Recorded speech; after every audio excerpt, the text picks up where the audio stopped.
from NAC Jewelers. So I'm heading the IT, entire IT over there. Vaya is into premium lunch boxes and water bottles. Plus, we are also into getting into cookware. That's a basic brief. Hi, Toji here, Toji Thomas. I head the sales and operations for NAC Jewelers. Hi everyone, this is Ravi, representing Dr. Aggarwal. I work as a Vice President Technology. Hi, I am Charath, representing Flying Cobbler. So I'm taking care of overall operations. Good evening everyone, Sneha this side, representing Hype Design and heading the business development. Nice to meet you, all of you. Every brand here has seen some growth, is looking at growth, is in the process of starting a scale up or already part of a scale up journey. And I thought growth was a great subject that almost everyone may be able to relate to, and we have some stalwarts here from whom everyone else can also learn from. So I'd like to open the conversation by inviting maybe Vasanth to begin with, to share any, you've been through a very interesting scale-up journey, Vasanth. You've built almost a new segment in the market, the value fashion segment. So as you went through that journey and when you looked at the early days of growth and scale-up, I'm sure there would have been a phase when you were getting the formula right, the product market fit, the design, everything, the formula right. And then a scale-up would have started. So as the transition to the scale-up started, what were the top projects or programs that you prioritized to do in order to enable a quick scale-up? And basis the learnings in hindsight, what were things within these or beyond that you believe should not be done at that scale-up stage, that can be a distraction at that scale-up stage? Using the mic not for the words here, but more for the recording. Yeah, I will keep it brief because I wanted this forum to learn from all of you rather than me talking. Typically, the scale-up, startup goes to three phases actually. One is that they say 0 to 1, where the 4 P's all need to be reconfigured, whether the right product market fit, pricing, the right positioning and all that. There is no formula for it. It is just that pure entrepreneurship, ensuring your team is fully engaged and getting the product market fit right and do what it takes for them. So that is a 0 to 1. The question you were asking us a scale up. Once that is done, then it's important to scale up. That they say 1 to 10. That scale up has to be done fast and well, because if that doesn't happen, that market will be taken over by somebody else, or you lose your team. One of it will happen. So that stage is very crucial to get that, and invariably that happens again through a very strong entrepreneurial drive with vision. Normally when you are scaling 1 to 10, you should be able to visualize what that 10 is and sell this to your team. Once you are able to sell across the markets, requires replication of the right propositions in each market. It will be different. You have to expand to the multi-city, multi-state. Each tweaks are required. So that part has to be taken care of with a clear clarity on what you want to be 3 to 4 years from now. So how I did it is I did it in 3 year rounds. Every 3 years, keep on shifting the goalpost, but give clarity on what you will be 3 years hence. 3 years hence. 3 years is a good time frame which I feel one can adopt. It is not a long term, and it is not that year's target. So the 3 year vision, one can easily visualize what it has to be, and then getting the organization, getting the products reinvented, because you have to do things much better than what you did earlier, and then take it forward. And if your timing is right and the other things favor, that's 50%. Timing and the environment is 50%. If that also happens, which happened in Mac's case, then you are off to the next stage. Charath, would you want to add something to this in terms of specifically what not to do maybe? Yeah, I think from our experience over many years of making many mistakes, 2 things stand out to me. One is when you are scaling up, first you have to get the model right. most of us don't give enough time and thinking to what do you mean by the word model. In physical retail, to me, model to me is exactly the right size stores. So not jumping in for something which is bigger but cheaper, etc. But exactly replicating that this is my sweet spot model size, or this is my sweet spot assortment, or even this is the sweet spot market I would want to be in. Because many a time we expand across India, different states, and we are then caught very thin because then we are struggling to meet different requirements of different places, and we have made mistakes opening stores across, then realizing you are constantly tinkering the product, you're tinkering the model, then you're closing, then you're shutting, and you're opening, and that takes away too much energy. So two big takeaways for me in scaling up is, first, zero in very sharply on what is that model that you have, which is what you want to roll out, and the many parameters within that, size, cost, template, etc. And the second is loosely called hub and spoke, which is identify where you want to grow and be very quick and concentrated in that area first, rather than spread yourself too thin. And then keep rolling that out. I remember we had a conversation about also shutting stores after a scale up. So I'm sure you'll have a lot of learnings about, what are the common mistakes one makes during the scale up, which leads to a wrong scale up. First of all, thanks for the great opportunity. Because I lived in Middle East for more than 25 years. What I've realized is at one point of time, scaling up is a buzzword. If we don't, I think Mr. Vasanth also rightly has mentioned, the entrepreneurship. It has to come within. See, you get into that employee type people, it's very difficult.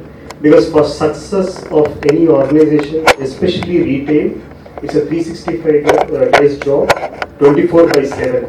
So even if you don't do certain things right for the one day, you're out of gear. Because Friday, Saturday, Sunday, for example, is a weekend business. If you lose it, then you have to wait for next one more week. And again, salary class means you get that 25th, 26th, 27th salary time. That cycle, if you leave it, then you have to wait for the next. Again, for the season, especially the furniture, or if you are talking about apparel, you have 4 seasons, maybe autumn, winter, summer, spring, whatever it is, right? So those seasons, if you don't do it right, then you get stuck very badly. But in this entire equation, initially we were talking about maybe place, we were talking about product, then pricing and other stuff. But the crux of this one is people, because nowhere you can get the people. If you don't get the people right, rest of the thing we can have automation, because I was part of IKEA also and a bigger landmark group. And sometimes cutting and pasting, it's not that easy, because we can write a number of policies, processes, and we can look at the automation. But again, people is the difference in a success or a failure. So scaling up, we have to be very careful in selecting the right people, the right team. If you don't have the right team, then 0 to 10 or 1 to 10 if you talk about. And in retail, there is nothing called a perfect season or timing to launch, because no one can gauge. It's not like a stock market. And again, in stock market also, you can. At one point of time, you have to launch. You have to go for it. So the gut, it cannot replace even today, because that is hindsight of retail. I'd actually like to take this to Sunil. You are in that early stage where, I think the terms that all three of them are sharing, you possibly have to execute a lot of those right now. They've already been through the journeys. How are you looking for that entrepreneurship, spirit when you are hiring? And how easy or difficult is it? How are you focusing on finding that right entrepreneurship person? See, I really like what he said, because people is everything. Like, if you have the right click of people who can understand what your vision is, it's much more easier than to than you would save another 1 month if you have the right people with you. So it's about building your core team and the core team understanding the vision. Like so many times I've gone back to the drawing board because we keep rediscovering our journey every other time. Like especially if my journey was like that. I started off as a kiosk, a small 5 feet by 5 feet kiosk. From there, suddenly we became 100 outlets of kiosks across India. And then realized that no, kiosk is not the great business because we have much more bigger things to do. Then we decided we'd become a cafe. So when we did cafe, that's when I realized that I don't know how to run a cafe. We were all the while doing kiosks. Then I had to regroup the whole idea. Okay, now if I don't know how to run a cafe, then how am I going to scale up the cafes? Then we had to create SOPs on it. Yeah, like I really feel that it's about the entrepreneur itself, the person who is right on top. If we don't, we are like the engine to the whole train. We need to keep pushing forward every day. Otherwise, this train is not going to move. So, and you will reach roadblocks 100%. There is nothing like a smooth sail in entrepreneurship. But if you don't have the right people with you, these are the people who are not going to help you grow. They will only come up with the cannot do's more than what we can do. Though we come to the office thinking, okay, we are going to do something, these problems will become more louder than the solutions. Any formula you've cracked to finding the right people? Attitude. I think it's attitude. It's like I heard Dhoni say this somewhere. You know, it's better to go with a person who is more positive than a person who's more skilled, because you can talk the guy who's got a good attitude into believing your idea, rather than the guy who's got a great skill and telling you why you cannot do that. So I think it's based on attitude. I personally hire only looking at attitude. I'm like, experience is must, but if the attitude is there, then experience comes second. Got it. I'd like to just move this a little in a different tangent. As you look at the scale-up journey, there of course is a point where the decision making comes up between franchisee versus company-owned. So, of course, the advantages of opening a company-owned store are fairly obvious. That you have less capex, you can scale up faster, etc. But as one looks at setting up a franchisee network, Vasanth, maybe if we could again start with you, how did you go about choosing the right franchisees, and in hindsight, what were mistakes that you possibly made that you would guide, examples that you would want to share with others so they don't end up making the same mistakes? In fact, we both created the startup of the brand Peter England, where unlike the competition who went for showrooms, we went the other way, got into franchise stores. Right today, franchise stores is very easy, everybody knows. But in 99 and all, franchise stores by a branded retail is new. There, what is essential is to have a, first of all, you be sincere about the franchising. He has to make money. Now, if that money avenue is not clear, whatever rules, regulations, anything you do, it will fail. So once there is a path for him to make money, then you can put down the brand mandates. What are the do's and don'ts? Why he should stick to it? It is for his own good he is doing it, because any customer finding any malpractice in a store, they will ditch the store. They won't even tell the store manager. They will just ditch. So they should know that it is in their own growth interest. They should protect the brand. And you should have clear processes. You have the audit processes, your visual merchandising or presentation processes, all this laid out, and put a lot of emphasis on training the staff, because the turnovers typically in a franchise store is higher than the company showrooms. So you should factor the training also, ensuring regular training happens and certification happens. If these are all done, then there is no I see no difference between a company showroom experience with a retail showroom experience. I mean, the franchise store experience. In fact, while I had driven Max, which is a combination of franchisee and own, predominantly own, I also mentored another brand called Easy Buy from scratch. It was a 100% franchise. It's tier 3, 4 concept where we inculcated all these things and entrusted the brand to the franchisee, and it works. You should treat them like your company showroom because customers don't see the difference. Say, I don't subscribe to this Indian Oil, no? Company owned, company operated. You don't need to put all these boards. You should be consistent from customer point of view. You should not say, I am original, the other Indian Oil is franchise. That's a very wrong way of brand building. Customers should feel same consistent experience. That happens with all these basic things in place. So that's what I can say. Any examples you'd like to share where you chose a wrong franchisee and any learnings? Charath will definitely have. I don't remember those days. I can pitch yeah.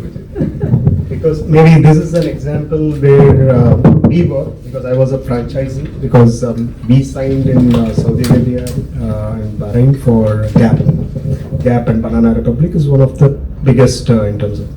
But when we signed the brand, that point of time itself, we know that because US laws are quite stricter and contract itself obligated us to do the minimum buy, which is runs in millions of dollars, which we know designed to fail, because that time we went back to the investors and we spoke to them. But again, the perception or opinion, what the investors they came back is like, because we had a roadmap of down the lane 1 year, 2 year for IPO. So we want to bag a bigger brands. So the intention is like, okay, if we go for these sort of things, then you can get your valuation right. And even for IPO, it will be much more better. So certain times, when you want to scale up, certain things you will be looking at the bigger picture. And at that point of time, even the Malaysian brand Pinky, Cinemas, all small brands also we signed because to show a portfolio. But again, if you are very serious, as he rightly mentioned, you have to get the right partners. Because the end of the day, if you don't, as a franchisor and franchisee, if you are only to exploit, then either way, no matter what contractual obligation, they will always find no gap. If you allow them to grow along with you, if that is the intention, both sides they will grow organically. That's my point of view. Anyone, I'll invite anyone to share. So, since we are in this early stage where we started off as a cafe and then we wanted to start franchising, because franchising is the way to go forward, especially in cafes, because every third person I know wants to start a cafe. Then the company was like, okay, then why do we have to go for debt or any kind of investment? Let's go the franchising route. But franchising in the beginning is not easy, because you need to make people believe in your brand, then your new kid on the block. So, and in the beginning you're like wanting to taste success, right? So you're like, okay, he's ready for sign up, okay, let's sign him up. No, we're not thinking too much where this is going. But then later at some point in time, when you start putting terms and conditions or certain processes forward, like when it comes to franchising in food business, I feel that the ticket size for us is like a 50 lakh model. If you have 50 lakhs, then you are an entrepreneur here at Burgerman. And so that's a sweet spot in the current scenario. So we get a lot of inquiries. Like today at this point, we get at least 500 to 700 franchise inquiries. But in the beginning, we used to get very, very less inquiries, and we would go ahead, meet everybody, try to sign up almost everyone. The first 10 outlets came in like that. But then later we understood, or I understood in the process, that it is not about giving that franchise to everybody. It's about understanding the franchisee, where it's going, what is his roadmap. Rather than the company's roadmap, we need to understand what's his roadmap.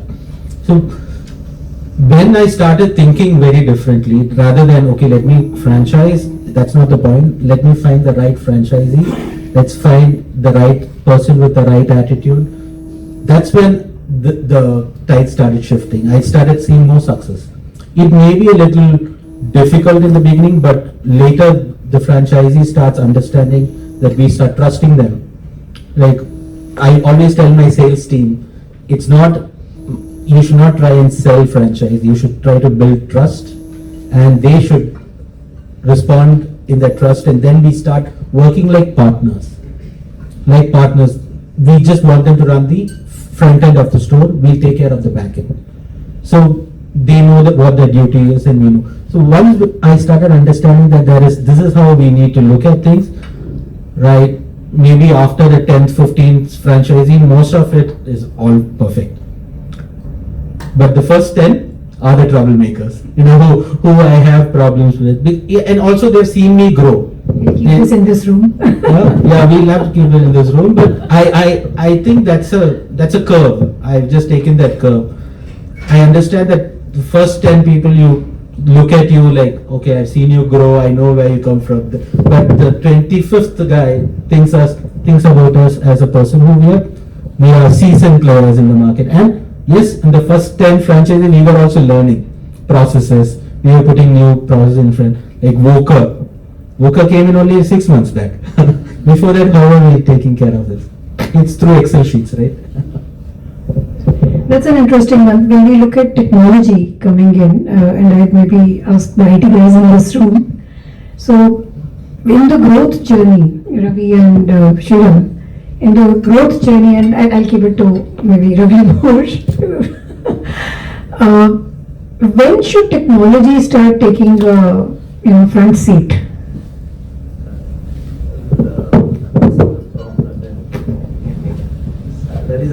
There is a small story.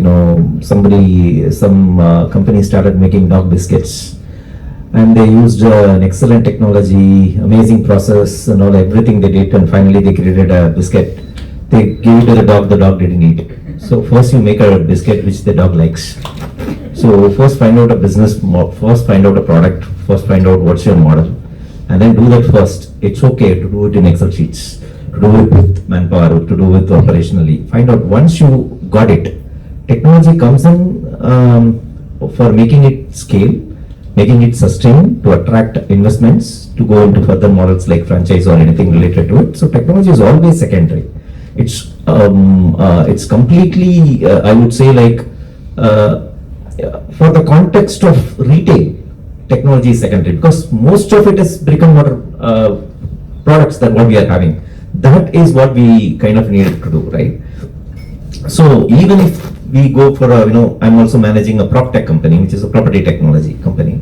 So that one, the first thing is let's give a product like how people can find easy mortgages for your properties, so that they can get easy loans first. Then let's introduce a technology how to make it easy and reliable and all. So I don't want to be the first in the company, perhaps third or fourth. But that's what we feel that, to answer your question, when technology has to come in. But once it is coming, now give it to Ravi for that. I think Sriram has put it rightly. Technology is the easier problem to solve. I think it always should take a backseat, supporting the brick and mortar business, whatever that we do, right? So personally, so I spent my lifetime in B2B industry, primarily on telecommunication for about almost 25 years, and I joined Dr. Aggarwal very recently. Maybe I use this opportunity to learn from how the retail industry works, because this is new to me. When Dr. Aggarwal is also like a retail business. So I'll put it this way only. Say technology is only enabler. How it is going to enable the business, that again we'll have to go along with the business and then support them. So it is not that it is not like a tech first and then technology should be used as a tool rather than putting the technology as a first place. Anyone else wants to share any experiences that they've had in choosing franchisees? How do you make sure you get the right franchisee? So, compared to everyone in this room, I'm very young. we are just a 4-year-old brand. So in the second year itself, we got into franchising with what Bergman. I didn't get your name, sorry. Yeah, so whatever you had that experience in the first 10 stores, I had it in the first 2 stores itself. So I think when it comes to franchisee, people expect only 2 things. One, either I put my money and get money out of it, and 2, I put my money and spend my time and get money out of it. So these are the 2 things that franchisee look for it. So in both the cases, they don't look at the product, they don't look at what is the story behind how this product is selling and how this product sold in the first place. So everything is selling and they want to come in and make money out of it. So for that, when we spoke about people and everything, before that everything starts with the founder, where he sets the culture first, where to the people, be it employee, be it all the stakeholders in this business. And when it comes to franchisee, what I really faced is, there was little problem in the culture because we were starting, we were experimenting so many things. And in apparel retail, as recently, like I think when during Indian times or match times, I don't know how fast the industry changed, but now it is changing for every 2.5 years. The complete industry is kind of changing, like everything, right from product assortments, pricing, everything is changing. So being a 4-year-old brand, I have seen 2 shifts in the two shifts of change in the industry. So to accommodate this shift, first of all, I need to first understand what is the change, and then bring it to my team, and then bring it to the franchisee. So going very early on the franchisee without getting the model right, as Sir said, getting the basic things like getting the right size of the store and right product assortments, and in apparel the biggest challenge is the capital part, because the stock plays a major role. So because in restaurants it is not that way, and the stock doesn't come into the play, but in apparel the value of stock is really high. So for each small store like me has to invest around 1 crore for the franchisee. So to make someone convince and then get into it, and if you, for 1 crore, if he starts expecting the returns for that, and also being a new brand, you will expect the franchisee to sit at the store and manage it. So all these things are a very big challenge for new brands like me to get into franchisee business. So first thing, I think culture plays a major role. Getting into the franchisee later, so make the business model right, make the culture right, and then get into the franchise is what I feel. At Vaya, have you had any different experiences? You have not yet gone the franchisee way, right? We have not gone to franchisee as of now, but my franchisee experience started in '95, and I've admired a brand called Terrian, older brand. I would say that's one of the earliest brands which started off franchising one, and I was part of Timex that time, and the kind of treatment which is given to the franchisee, that's amazing. You would not see any franchisee who has lost money in Titan as a brand, or who has shut down a store. Even if he has shut down a store, he is ensured that his capital or his interests are taken care of. So that was really amazing. If you look at the kind of culture which was built inside Titan, that was the first brand to come out from the traditional way of retailing into the modern way of retailing. That's one, which is, I would say, that's the forefronter in terms of retailing in this industry. And phenomenal, you would say. And unfortunately, I had a franchisee for Timex, which was in Madurai, like down south in '95, '96. Where Titan was a big player, I would say. We had a small store, and Titan store would be around 1,300, 1,400 square feet, and our store would be 400 square feet. What made a difference for us as a franchisee is that he was involved, number one, and he has put the right manpower, as he was rightly saying, manpower, place, and the process. The 3 things is one which makes a retail successful.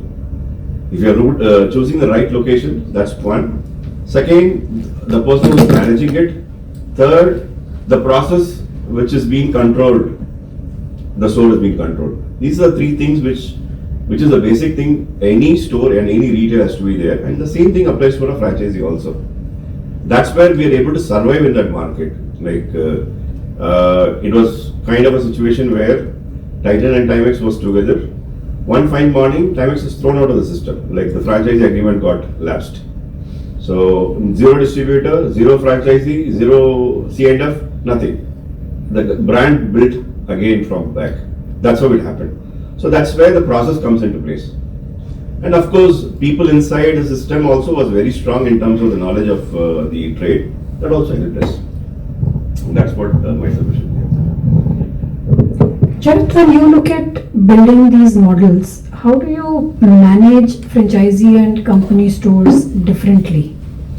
How do you keep the processes different? And because I see a lot of people trying to replicate, and give the same processes for the franchisee. No, first we don't. It is a well-known thing in my company that I don't like company-owned, company-operated stores, fundamentally. I've always believed that retail is entrepreneurship and franchisees are the best people to bring that entrepreneurship alive. Unless your business is a very high capital intensive business which requires multitudes of crores, it's a different story. But otherwise, franchising is the way to grow your business because it, more than anything else, it brings entrepreneurship onto the table. Actually, all smart entrepreneurs will never let go of their people. It's only companies that let go of their people for few increments and appraisals, etc. Right? You will find all of us will, I'm sure, have franchisees whose staff, core staff, have never left them because they know the value of those people. They will do whatever it takes to make sure that their best people don't go. One of the biggest things that I have learned is that you have to stop distinguishing completely internally between, in the language you use, between company owned, franchisee owned, so on and so forth. So it's also about the choice you make. So a choice we made many years back, and a bold choice was, we took out the incentive to make the difference. So we said all discounts and all inventory will belong to us. So it takes away the equation between a franchisee store versus a company store. Right? Internally it takes away the need to think that, oh, this company store, so I will treat it differently, that's franchisee store. You are accountable for either of them if they don't deliver.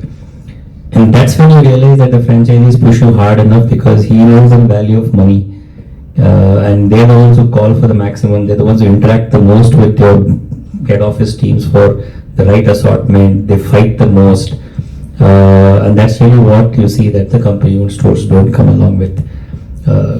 We have actually had many cases where we have built company stores and handed it over to franchisees.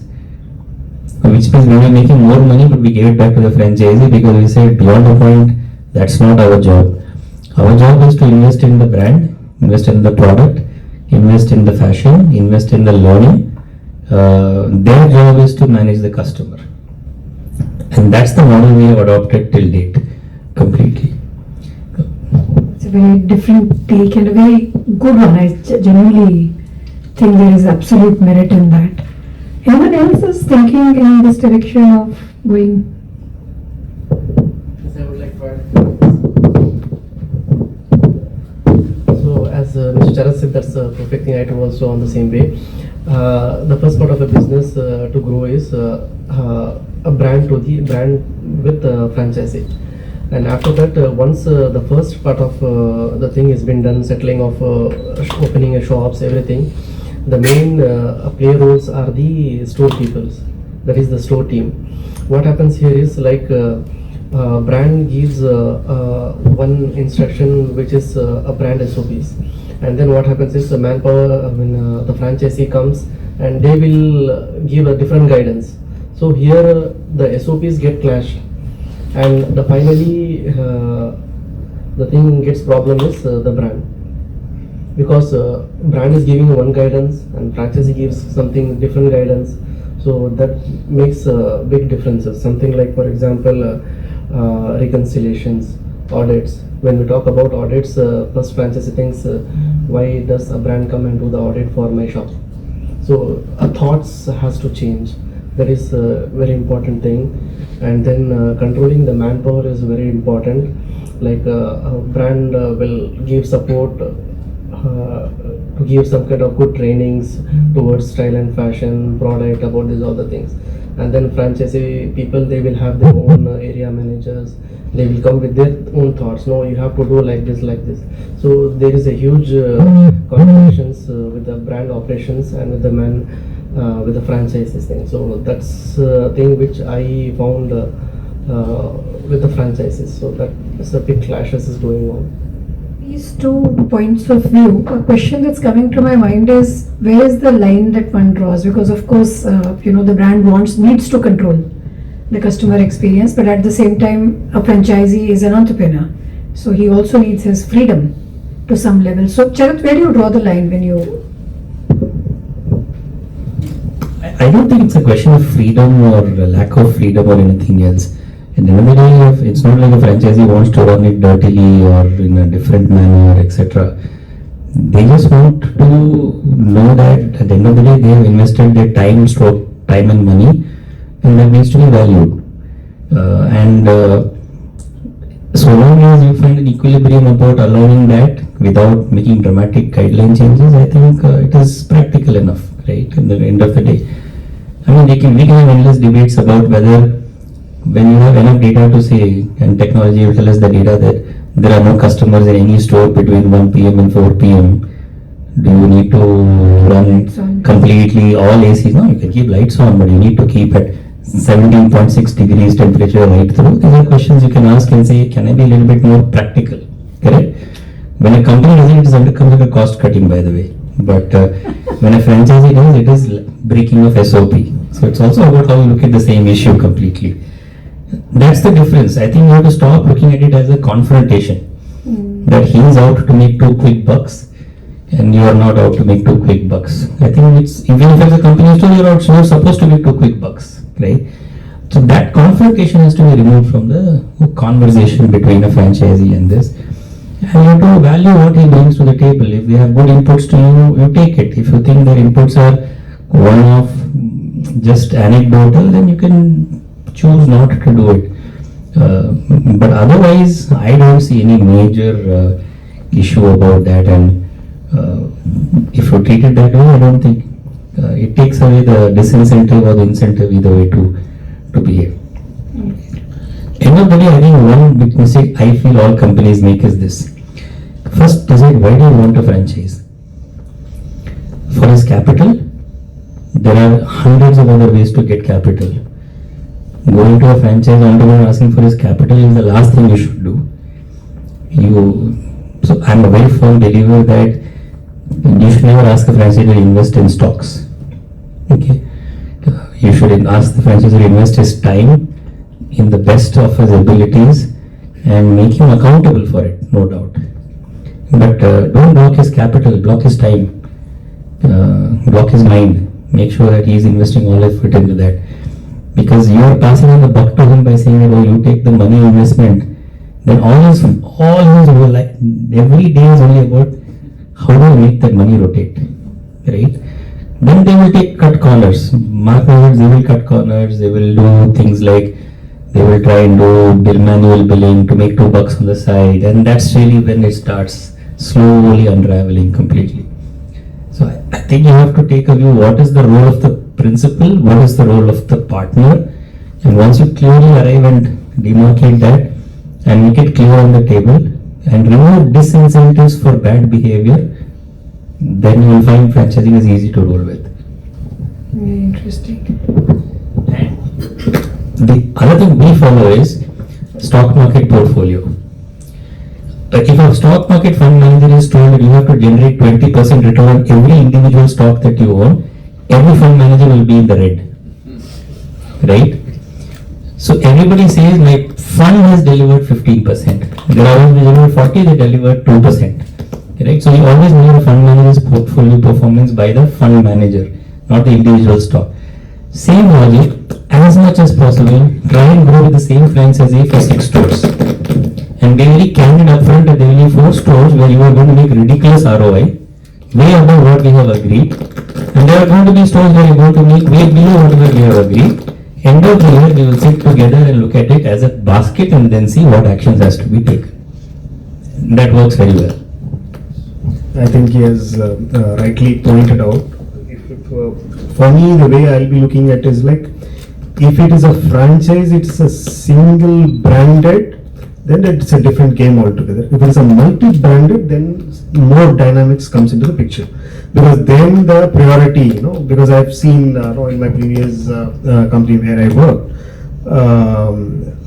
you have a pressure of margins and a pressure of fast-moving stock availability and the pricing. And then we keep saying, I want, if you have 1,000 square feet, maybe in a SOP you say, 60% of the space you have to give it to my brand, and the prominent space, window space, then visual merchandising and all those stuff. But again, those guys, they will be very keen about number of turns they make.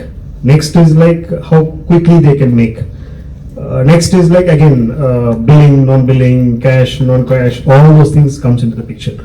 So we have to be very clear, and maybe we have to spend some quality time. Partner means we have to understand what is their priorities and what is their goal. Finally, everyone as an entrepreneur, they want to make more money. So we can talk philosophically many things. At one point of time, philosophy hits certain bandwidth and then it stops. Then we have to talk very pragmatic approach we have to take. So one of my personal view, to be a successful franchisee, it all depends upon which sector you're going to focus it and which other locations you're going to focus it, right?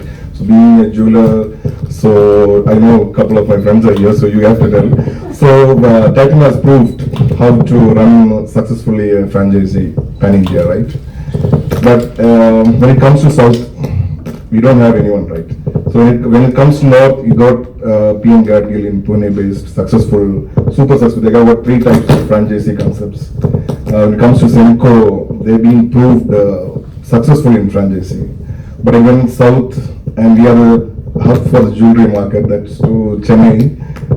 We don't have anyone to name out apart from Tanishq, right? So it all depends upon the locations and the sectors which you are going to focus it. Basically, if you're looking for a fast food chains, we can list down a number of names being proven successful, or apparels, or any other things. When it comes to jewelry, that's why it all depends upon the sector which we are going to focus. That's it. Is it because it has not been feasible, it's been attempted and failed, or is it?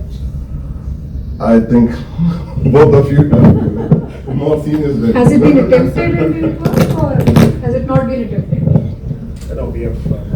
They have. That's what. It's only few of the people have been attempted. But it's okay, right? Yeah. What's the big deal? No, just to understand, just curious.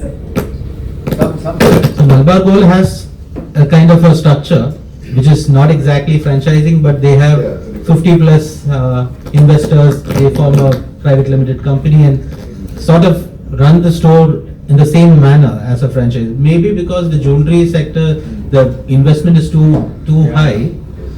Yeah, exactly. And the tickets. Small size store, 50 crores. Exactly, ticket size. 50 crores. Like I was just telling you, a small brand like ours, we get 500 franchise inquiries, but almost 90% of it fizzle out. It don't even come to the table because that investment size is 10 lakhs.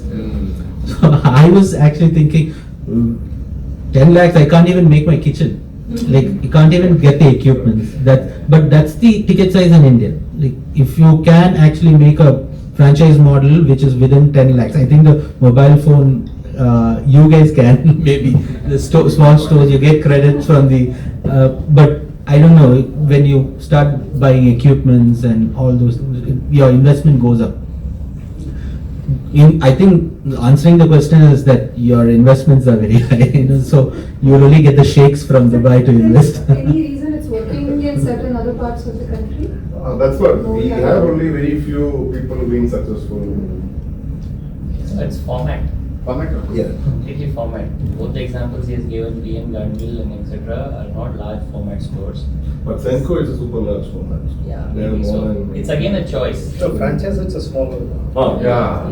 They may not. Tangamail also smaller. See, that's again, reasonable. their roadmap might be for an IPO. So once you get disengaged with the brand and you say that I want to scale, then that's a different business altogether. And when you are a traditional business and family-run business, it takes time. So I had a question, Mr. Vasanth. So, like, sometimes when we are growing, right, we see franchisees not operating well. So as a founder, like I don't know how many founders here, but as a founder, there is an emotional connect to the brand. So I actually get to the feeling sometimes a franchisee invested company operated model may be the future, especially in food business, because in food we need to take care of multiple things. Like the manufacturing of the product is at the store. The staff or the team at the store needs to be super clear about how they are making the product. It's not like made at a factory and sent, just heated and given. Mostly everything is done at the store level, and the quality, the experience, everything has to be taken care by the franchisee. So it's just a question to the whole. So what if there is a model, like there are models, that there are other franchisees who actually do a franchisee invested company operated.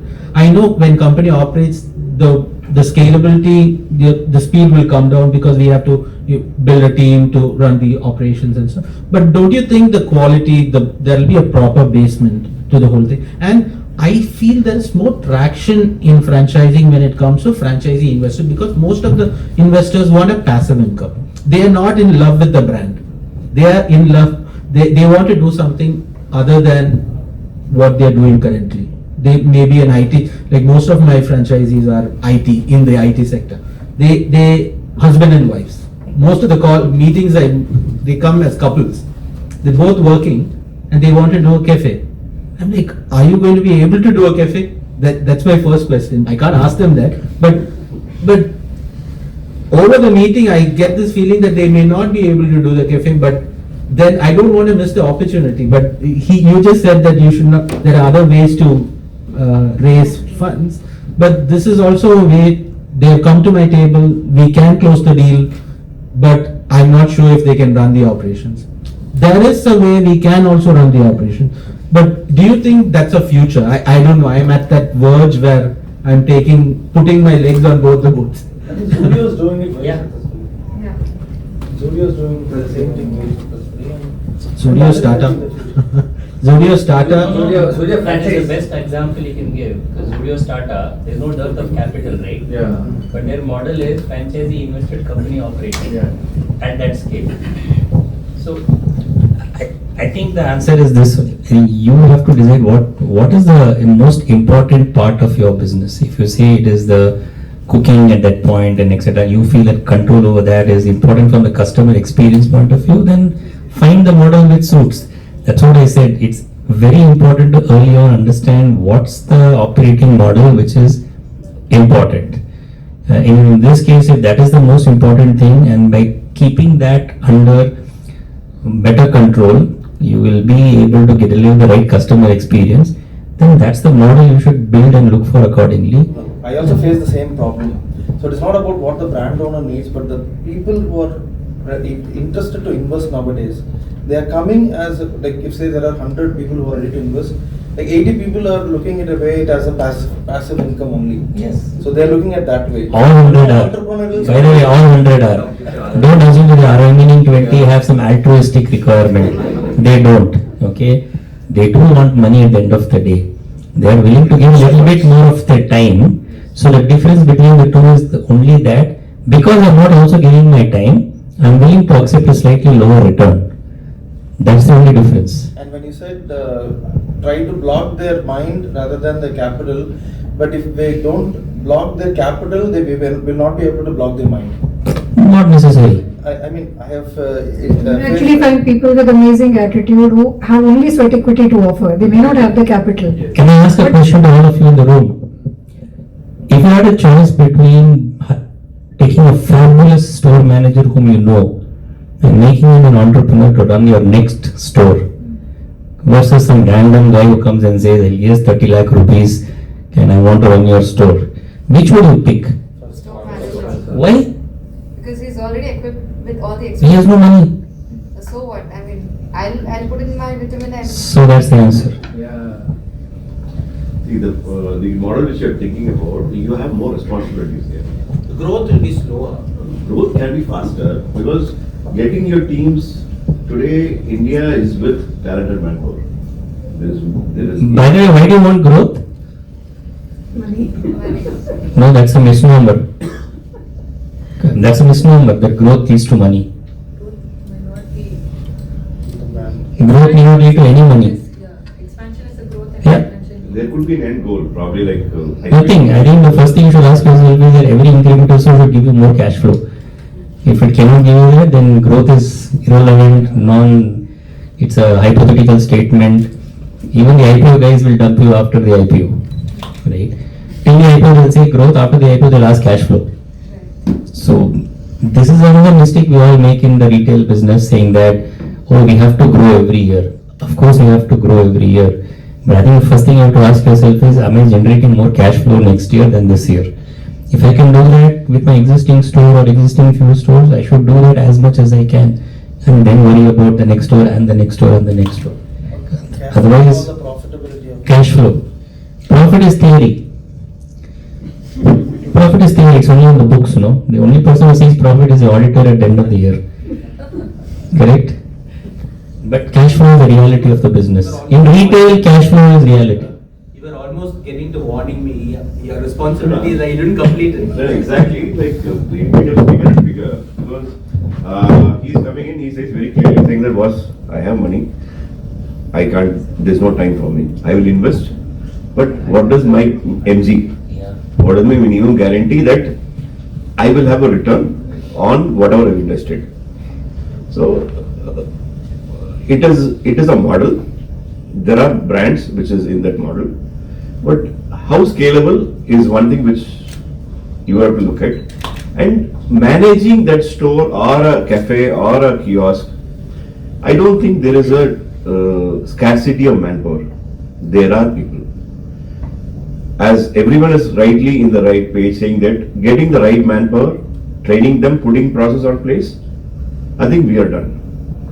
Beyond it is only the quality of the product which we sell and how we market it is important. If you are in the right place, right product, right people, I think 70% of the job is done.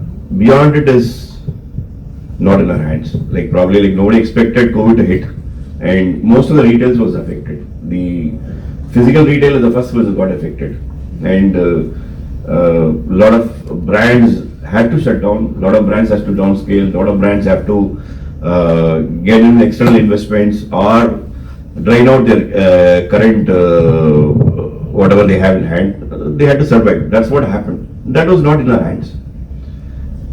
That's the only thing. To answer Sunil's thing, if you come from a customer point of view, things are very simple. First you should decide what makes the customer come back again and again. If it is freshness of the burger, freshness of the product, then how you ensure 24/7, 365 you deliver that. When you put it down, there are certain risk factors which has to be taken care of by the brand owner, like the ingredients. Like in Domino's, they throw the dough every day, that I was told. So when you throw the dough every day, if you outsource to franchisee to buy the dough, why will you throw every day? So first you should be clear what is your secret sauce of success in terms of product and experience. Once it's done, you have no choice but to take the risk in the company and expect franchisee to become efficient. You don't try to make the franchisee take risk and you be efficient. That's where the problem comes. This stock being owned by the franchisee is a completely a different, you are turning it. When you know the stocks is going to be obsolete, why will you force the franchisee to own it?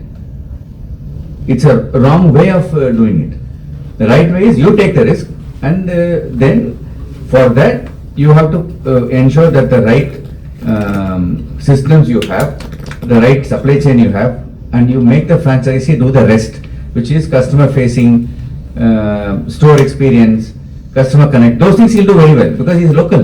He can connect very well. So leverage his strength, absorb the risk. If you're able to do it, then putting together a franchise model is the simplest. We complicate it because we try to be clever, and you can never be clever with the franchisee. Finally, he will get his part of the return, and if it means compromising the product, he will. So that you should be very clear. Actually, with that, I'd like to open for any others also who may have. Actually, first thing, no, I want to caution here because after 25 years of stint, I thought, no, with 1.4 billion population here, wow, we have hit the sweet spot. Again,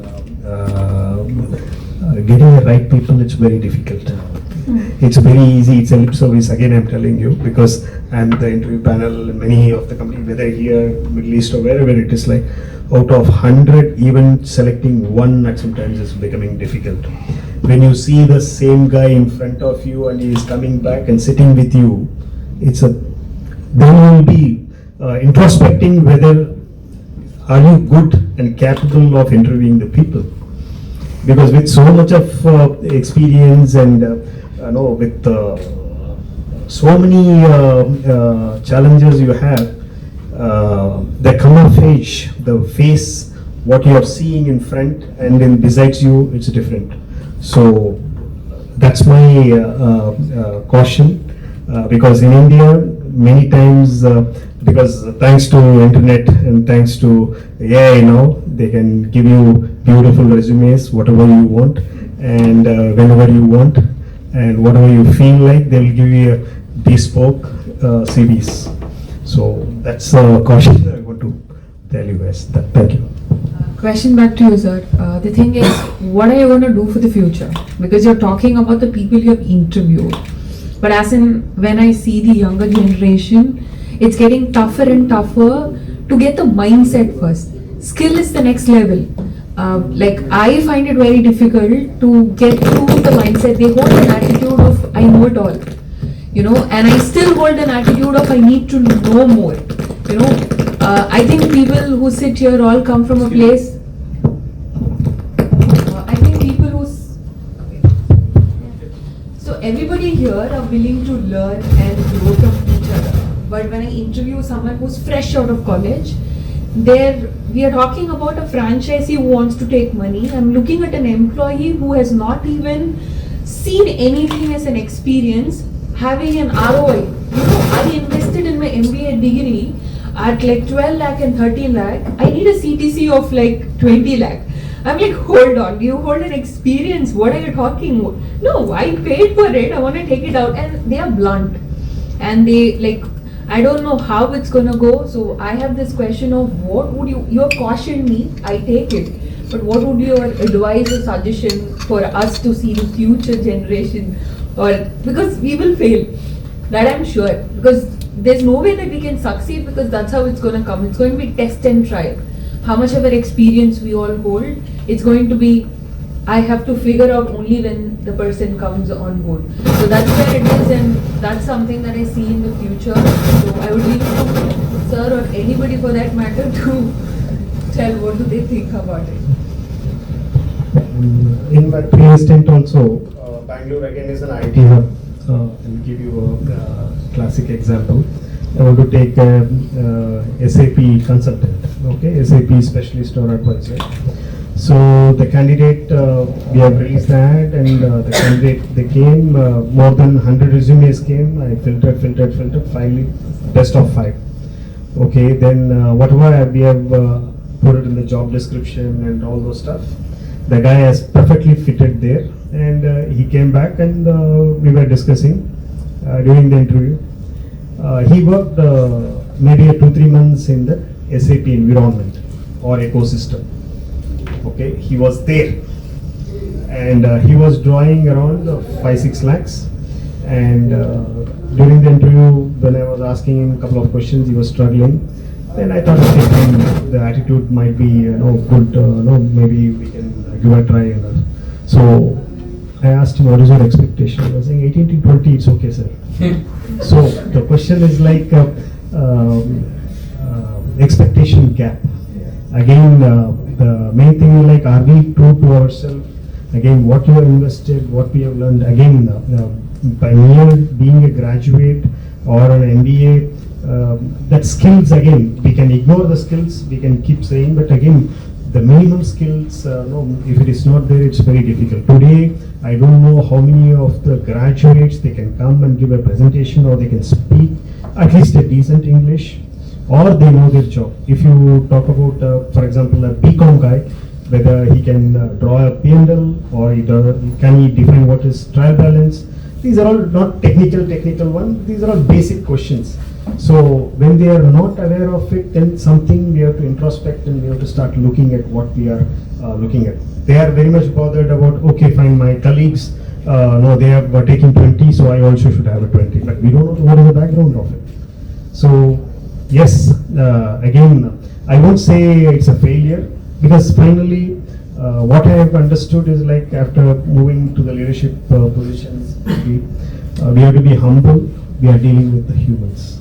So to err is human, and we have to be patient in grooming. So someone has tolerated with patience. That's the reason we are sitting here. So we also have to handle. We cannot discount. Future is very bright, but just you have to select the right team, groom them. That's it. Person is not looking at the investment you're making. They want to, the question that I have is, I am very much wanting to build a team. Like I was trained, like I was also trained by Charath sir. So I still remember the math and all that we work together. It comes with a lot of things together and we feel as a team. Here it's all about the individual. Even if they are part of the team, they see as one. Am I getting more than that person? It's not about the growth and all of that. And even when I'm investing, they want the scale, like 6 lakhs to 18, knowing the fact that I have so much to learn from you. That's the trickiest part that I see in the future. But as you said, I'm with you where we need to have patience, but they test something. Yeah. That's it. I'll say only one thing with me. Yes, sir. Just not So that all of us don't become very desolate, okay, to about the situation.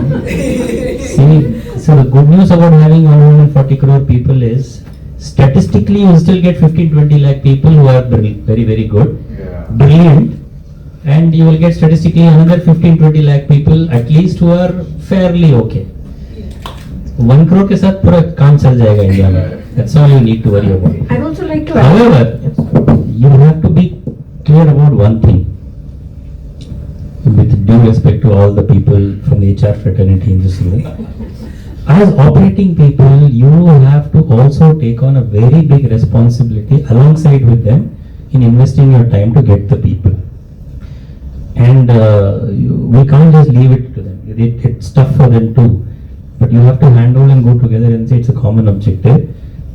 I believe firmly that you will eventually get the 2 or 3 people who you need from the attitude point of view. It might take much longer than what you want.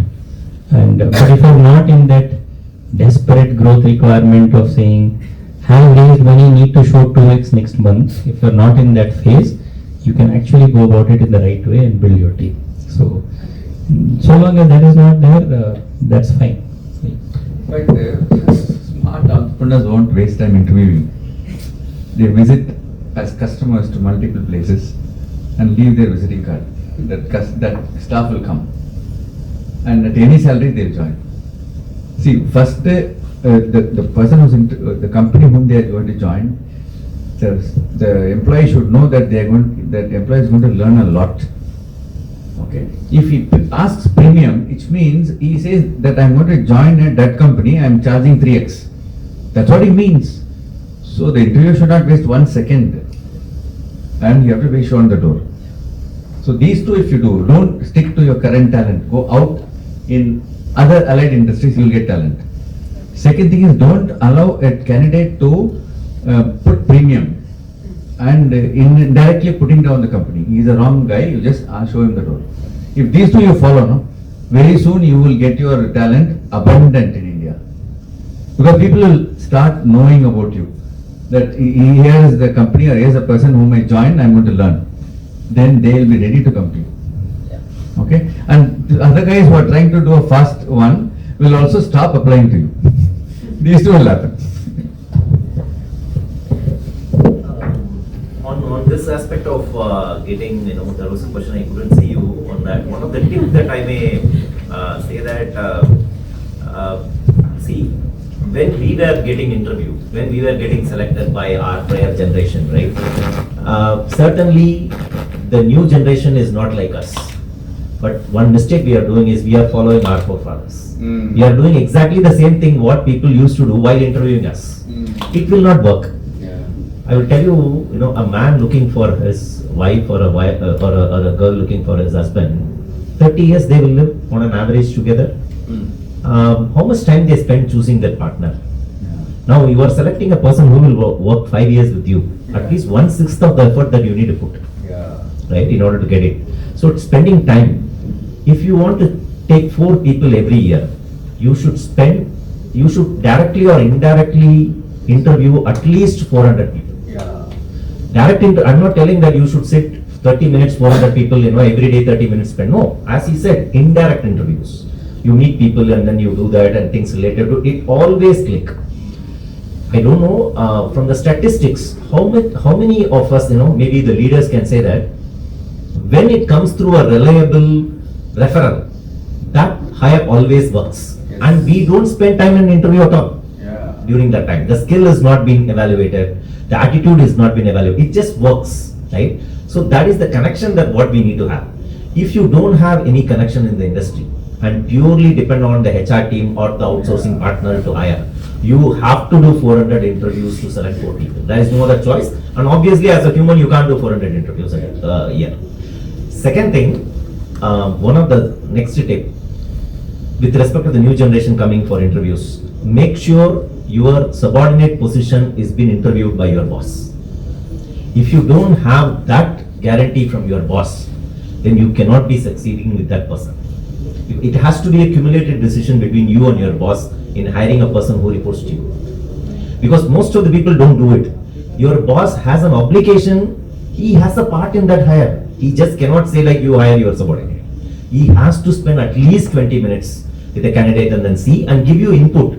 That input is not for that hire, whether you hire that person or not. How you need to do the next 10 interviews. So that's the one the thing happens. I think these 2 tips works very well.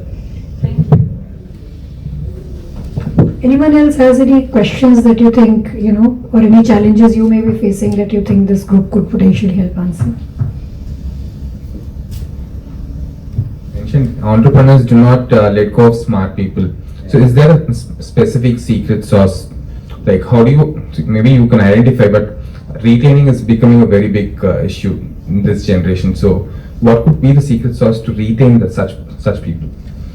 The franchisee or No, in general, people, inside the team. I say go every day and play. Because people tend to find a lot of exciting opportunities every single day. So that answers the question. If they feel that they say this about people leaving organizations, right? That the day they come and decide to put the paper in, you should just actually say thank you very much and ask them to go the next minute. Because the decision to go they already made 3 months back. When they started looking out or when they responded to one headhunter's call and they said okay I'll meet, you already lost the candidate. Because something in his or her mind has already ticked to say I'm not sure this is the place for me anymore, so let me evaluate opportunities outside. Right? So when they do that, you have to mentally assume that this person is gone or very soon will go, because he or she may come back and give you, and you might say I need you badly, I'll give you some increment, etc. It will last for hardly 6 months. So there is really no answer except for 2. I am not to 1, I think is try as much as we can as leaders. If we invest our time across the organization at different levels from highest to lowest and set a culture that learning is what matters here, and so long as you are learning and enjoying, be here. The day you stop learning, then you should go. So then it's okay. You cannot retain by force, you cannot retain by paying more money, you cannot retain by anything else. I think today's day and age, I feel the only thing that gives a chance to retain for 1 more year is the person's belief that he or she is likely to learn something next. Could be in the same job, could be given me a new assignment within the organization, but I think if I continue here, I'll add 1 more layer to my knowledge, I'll be able to do more. If they feel that, they will stay. So all we can do is to keep trying to give opportunities like that to such people, and then you can retain. But it is best to have plan B. No, actually, the succession planning is maybe as a buzzword, but as a leader, if you are at least your core team, you have to interact with them, you have to take along with them, you have to be transparent with them. Even if you are not giving increment, bonus, whatever, it's not only the reward, at least the recognition. Even loss-making companies, I've seen many times, the team is intact. So somewhere the leader has to show, as he rightly mentioned also, the vision, the next goal, next 3 years, 5 years journey, what is there for them. And main thing, like, you have to be true to yourself and you have to be true to your team. If that belief system it hits, I don't think people will leave. Because classically example is like, I lived in Lebanon, in Landmark Group. I was heading Lebanon operations. I lost my shop in bomb blast also. So very dicey situation. I thought no many people will leave and other stuff. I had around 26 team members. They were there till I rebuilt my showroom. I rotated those people in I shuttled them from city to city. So it's like, and I paid them the entire 1.5 years salary. The question here is like, these are the examples. You have to live by example. You cannot give a lip service. So if you are true to yourself and you are true to your team, I think no need for you to market anything beyond that point. I definitely agree with the point that whatever points that you mentioned definitely kind of maps to the current generation or the previous generation. Do you think is it the same thing that will apply to the Gen Z or the next Gen Alpha? As I mentioned, we are dealing with humans. So even for that matter, recently my perception about the generation was a little bit different till I reached India, because that's a different game altogether. But when I started interacting with my own daughter, recently she has joined Deloitte last month. So the perception what we have is completely different, because finally we are dealing with the humans. So they also have the same set of ethical values and all those stuff. So you have to connect. So they are also very passionate about their work and dedication. Only thing is like they have a better exposure than us. So maybe at some time we are thinking that maybe they don't fit into this, but we should not bring them anyone into the framework. Then we are become like a hypocrites. No? Yeah. In my team, I'm seeing this. So whenever there is a crisis, say there is a Michong cyclone and all that, so I had like 5-6 feet deep water was inside my store.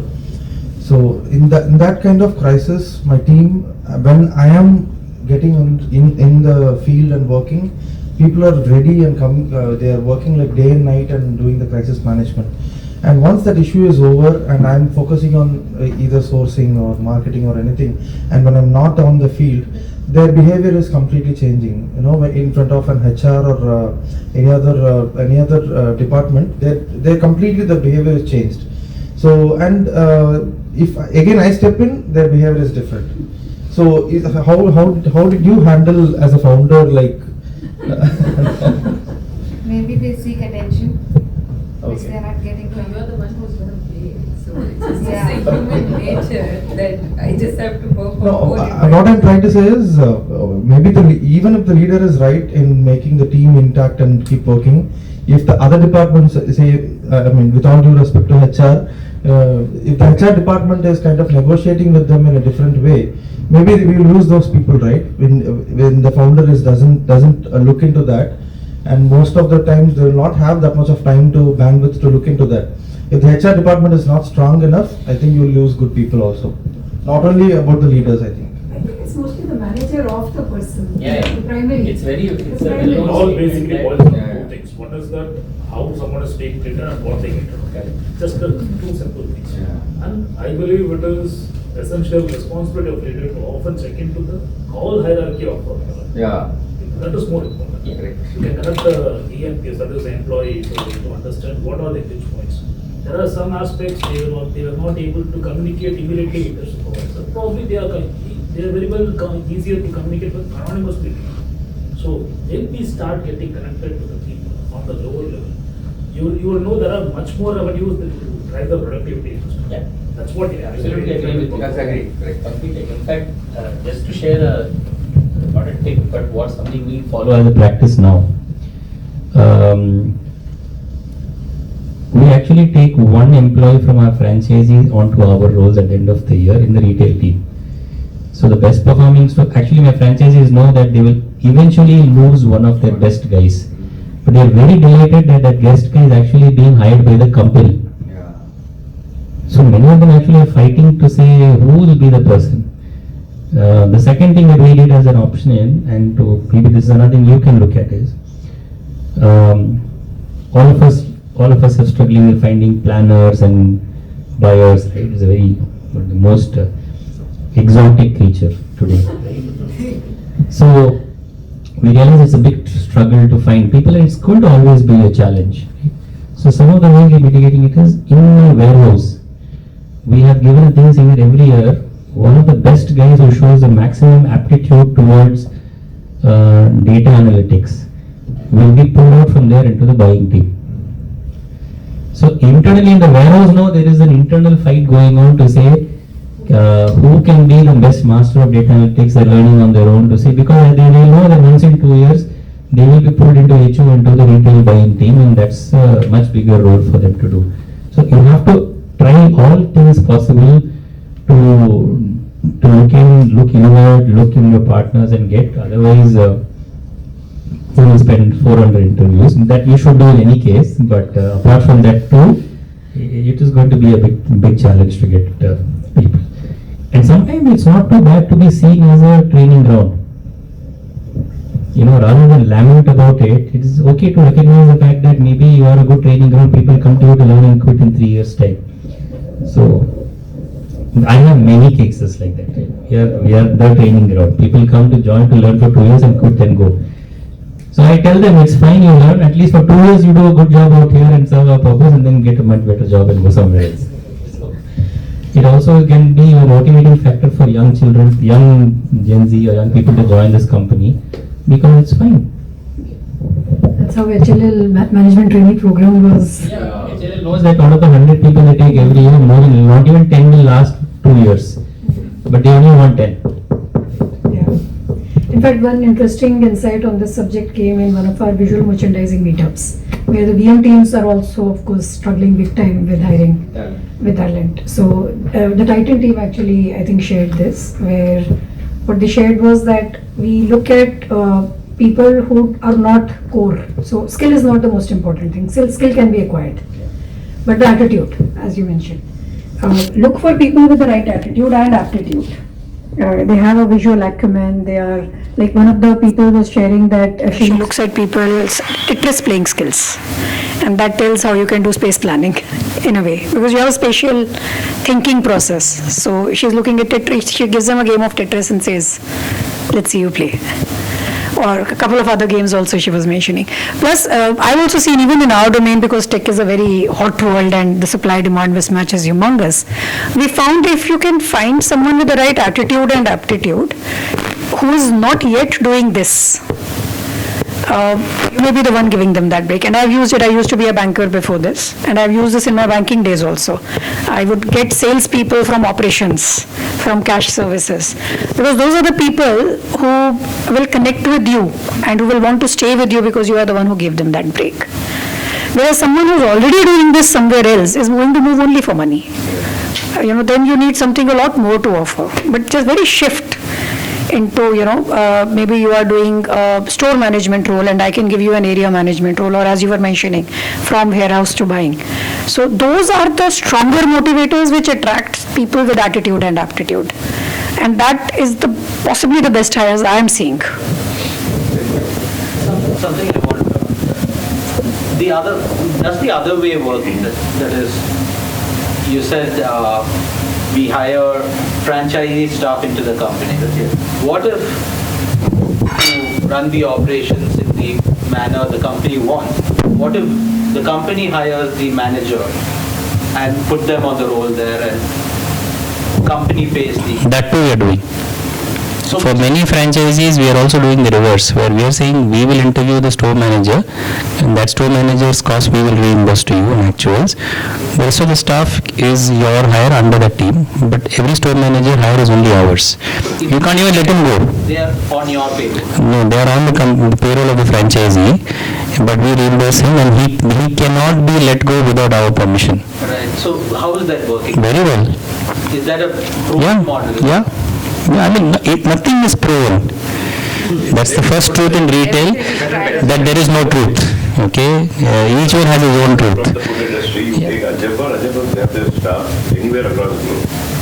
They have own staff who is being paid by the franchisee or reimbursed by them. Yeah. Same is with Naiduhall. The same is with a lot of brands. On the rolls of franchisee, reimbursed by the company. But three things we ensure: the hiring cannot be done without our sign-off, the firing cannot be done without our sign-off, and the monthly payment must go as per schedule the way we would do it. Those three things we ensure. That makes sure that we get good quality people, and because we also notice that at least in for apparel, we see the store manager is a very, very important person. So that's the attempt, is always to make sure that we get the right kind of guy and we don't have to put the burden on the franchisee. To answer the question about Let's Cut actually operates all these stores the same way. Your store manager will be on the payroll of the company, and the rest of the staff can be on the franchisee models. Where it excels is when you set a particular process or SOP to the store.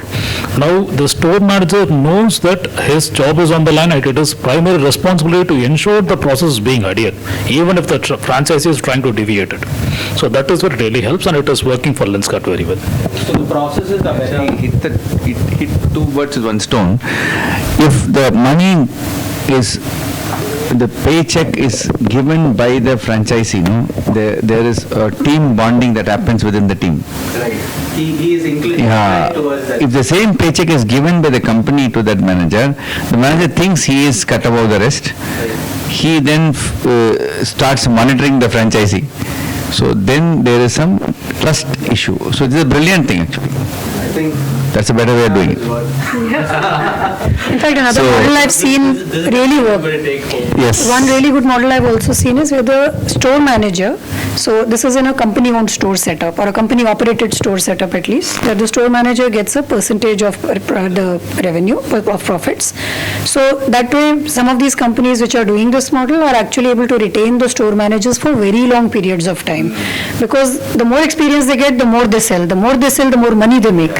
And they are a shareholder now. They are as good as a franchisee, but they are giving sweat equity. Yes. So we were thinking of a model where we can hire the manager, and at certain point in time we can take the manager out and make him the franchisee, because anyway he's spent his 3 years or 4 years there. But keep him on the franchisee rules. I would just, if 5 minutes, if somebody can throw light on this, be good. The thing is, corporate office is there in one corner of the country, and then 200 stores outside. In my case, it's not franchisee; it's all owned by the corporate.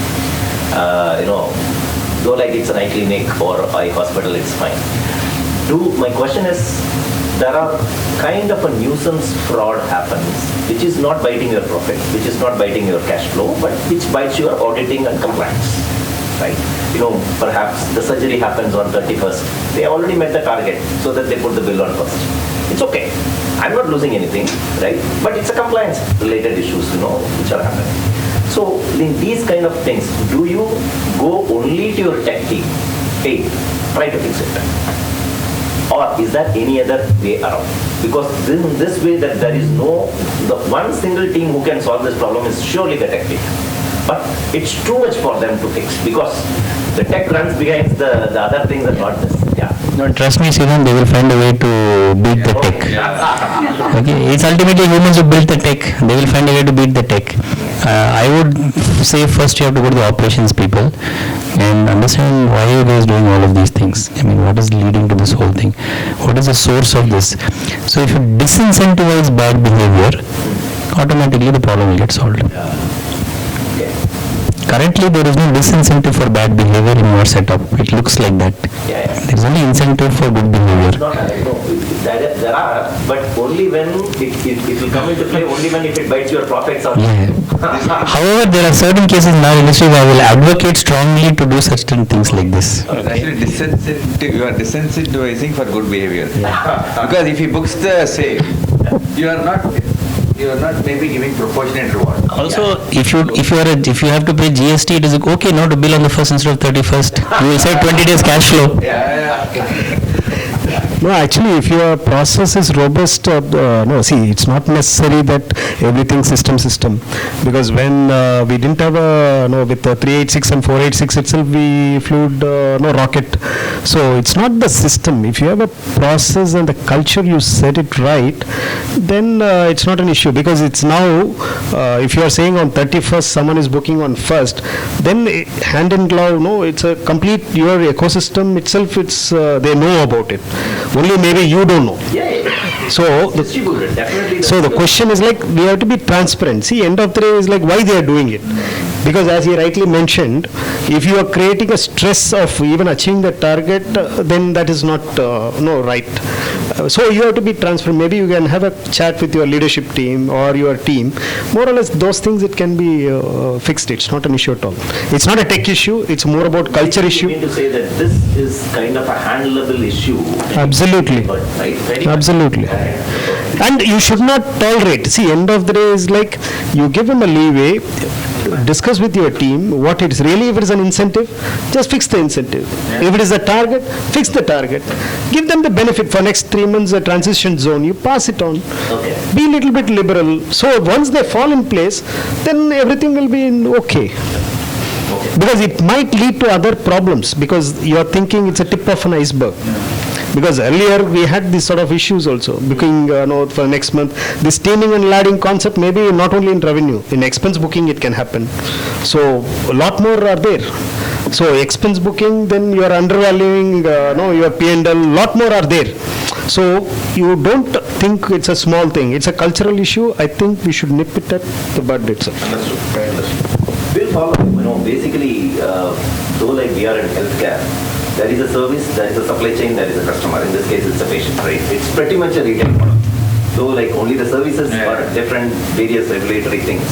But certainly there is a lot to learn from a retail world for people like us.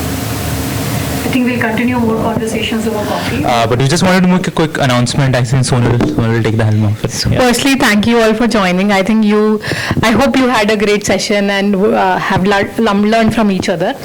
So we just don't want it to be just a room session. We have also created a community where we would like to collaborate and co-create together and to have more such sessions even on the online world. We would love to join you there and probably we can take it from there as well. Yeah, so one thing in my research which I've noticed is a lot of communities on retail exist offline. QSR retail on the segments which we're talking about today exist offline. And of course, certain kind of events are facilitating those conversations. And what we want to also do is to make sure they continue happening online. Influence everyone. You can get insights from everybody around the world as well. So this is just a sweet call out, and Sonal and I will reach out to you folks. Because almost every professional is on LinkedIn today, where people can come together, like-minded people. Just after the room, we can continue the conversation and reach out to each other. And having put faces behind the faces and names against each other, I think it just makes it easier to know who to reach out to. So feel free to continue the conversation and continue the conversation. Share our ideas. Continue to reach out. The best learning happens through peer access. So we don't want it to stop here.